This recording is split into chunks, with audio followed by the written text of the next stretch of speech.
பிரிட்டனின் கிழக்கிந்திய கம்பெனி தனது முதல் பயணத்தை 1601 தொடங்கிய நாள் இன்று. ஜேம்ஸ் லான்காஸ்டர் தலைமையில் ரெட் டிராகன் என்ற கப்பல் மூலம் முதல் பயணத்தை தொடங்கி ஆசிய நாடுகளை அடிமைப்படுத்தி ஆட்சி செய்தனர்.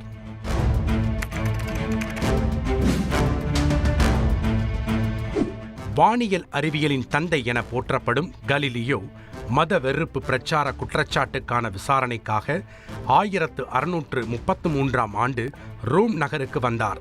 சூரியனை பூமி சுற்றி வருகிறது என்று கலீலியோ கூறியது மத வெறுப்பு பிரச்சாரம் என குற்றம் சாட்டப்பட்டது. இந்த விசாரணையின் முடிவில் கலீலியோவை வீட்டுச் சிறையில் அடைத்தனர்.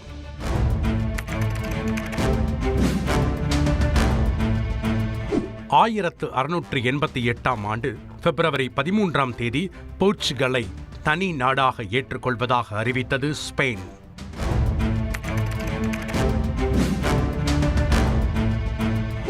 இங்கிலாந்தை இணைத்து ஆட்சி செய்வதாக 1989 இதே நாளில் மேரி அவரது கணவர் வில்லியம் அறிவித்தனர். இங்கிலாந்தை ஆட்சி செய்த மேரியின் தந்தை ஜேம்ஸ் பதவியை துறந்து நாட்டை விட்டு வெளியேறியதை தொடர்ந்து இந்த அறிவிப்பை வெளியிட்டனர்.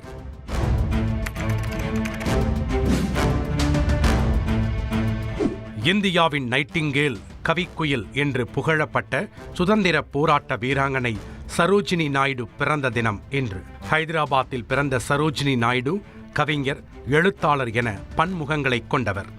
அவரது பிறந்த நாளான இன்று தேசிய மகளிர் நாளாக கொண்டாடப்படுகிறது.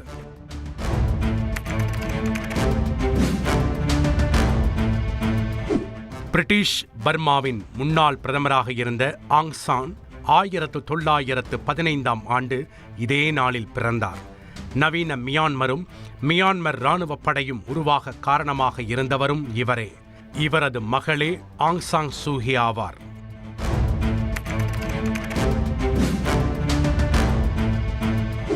ஆயிரத்து 1931 இந்தியாவின் தலைநகராக நியூ டெல்லி அறிவிக்கப்பட்ட நாள் இன்று.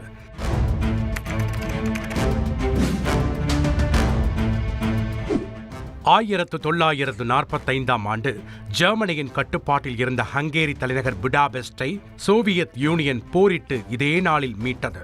50 நாட்கள் நடைபெற்ற இந்த போரில் 59,000க்கும் மேற்பட்ட மக்கள் கொல்லப்பட்டனர்.